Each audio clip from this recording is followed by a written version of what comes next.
un grande problema perché mi hanno rotto il distributore che costa 30.000.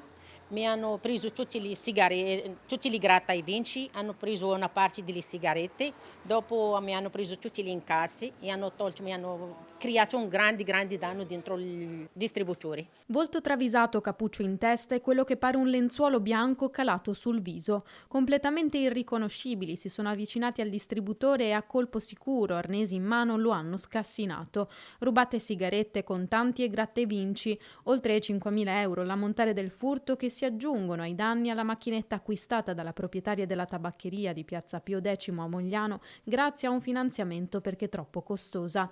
È con le lacrime agli occhi, infatti, che racconta quanto accaduto. Io stavo dormendo, mi hanno chiamato il carabinieri verso le 2 di notte, mi hanno detto signora devi presentare in tabaccheria perché c'è un furto dentro la tua tabaccheria. Dopo la chiamata dei carabinieri, la titolare ha passato la notte in tabaccheria per evitare che qualche malintenzionato approfittasse della situazione per rubare anche all'interno. Io chiedo gentilmente che i carabinieri fanno qualcosa per trovare queste persone, non è una cosa giusta per un commerciante proprio che sta per stare in piedi con tutti questi problemi che sono successi in questo periodo, perché non è la prima volta che succede questa roba, perché è successo anche a me entro 2 anni, ho avuto questo il terzo furto proprio. Amarezza, stanchezza e anche paura. I sacrifici fatti per mantenere l'attività che dal 2011 si trova in Piazza Pio X.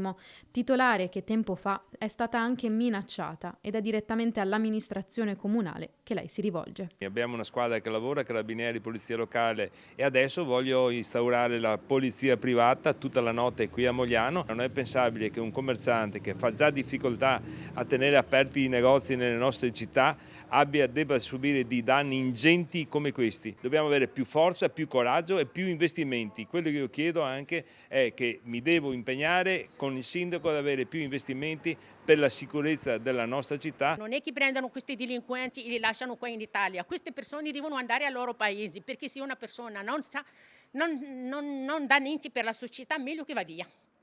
Anche io sono straniera, ma le persone che non sono utili, meglio che vanno via.